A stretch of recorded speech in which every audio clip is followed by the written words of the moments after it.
Dave, you are, as I pointed out before, the dean of business, so you know a lot more about the economy than I will, and you just brought up these bubbles that may pop.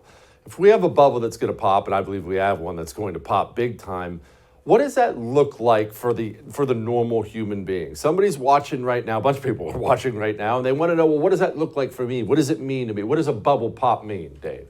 Yeah, well, the bubble pop is just going to be the signal from the markets, but we're already seeing, right, the supply chains being decimated.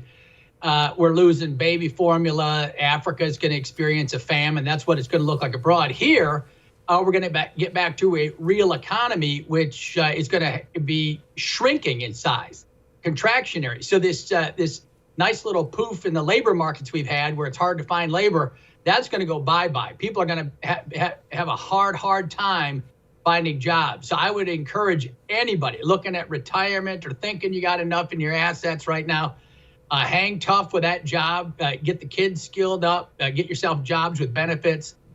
Prices inflation is a monetary phenomenon.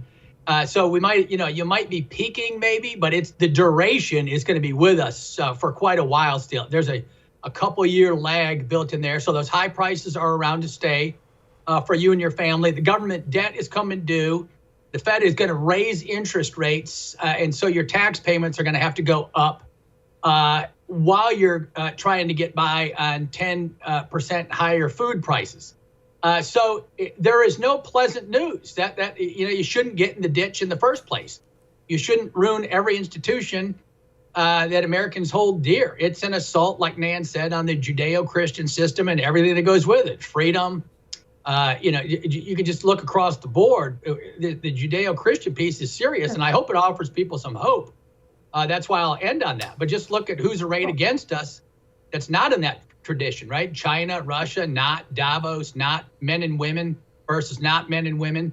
I mean, you can just go right down the list, border versus no border, right down the list of things that are aligned with the values and virtues we hold dear. Please go ahead, Nan. Well, Jesse, of course, and you say it all the time, and you're right. Two things. Number one, we are fighting literally the communists. That's certainly the shorthand for all of the people who put their faith in government because they know that government, with its unique ability to use lethal force against the citizens, that is what defines government. It can use lethal force against us. So all of the so-called globalists, the big investment concerns, that I hate to sound conspiratorial, but they're all going to turn out fine. They're all going to come out fine. And Dave and I saw it in Congress. We all got lobbied by all these big entities that do great when government is burgeoning, but it's the independent Americans who want to make their own way who suffer. It is that spirit of independence, and that's why they're targeting the United States. That's why they want America, because we are the last bastion of individual freedom. And if they can take away our First Amendment rights, which they're working very hard at doing, take away our Second Amendment rights, which of course they think they're on the verge of doing, it's Katie bar the door. Amen.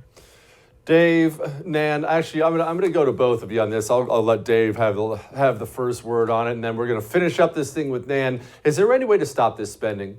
Because this is what happens. We complain about the spending, and you two have always been great about this, but there's no answer, right? Or it doesn't seem like there's an answer. The only answer you ever get is, well, send better people to Congress. And I know that's a solution, but we're always seemingly sending better people to Congress, and it never, ever ends. We spend huge money under Trump. And then it just continues under Biden. Yep. Where's the stop? Yeah, I'll be quick so Nan can weigh in. The stop is Kevin McCarthy and the head of the Senate, McConnell, need to lay it down, shut down everything, shut down every committee, shut down everything. Just make it real simple and focus on one issue. And I think spending is the one to do it on.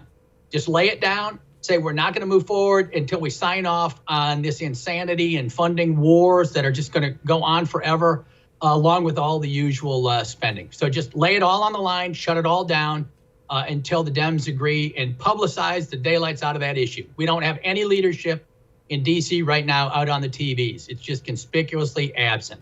Don't miss Jesse Kelly Breaks History. Che Guevara, the latest episode of a new series available now exclusively for First TV supporters. Visit the First TV app or thefirsttv.com to subscribe and start watching today.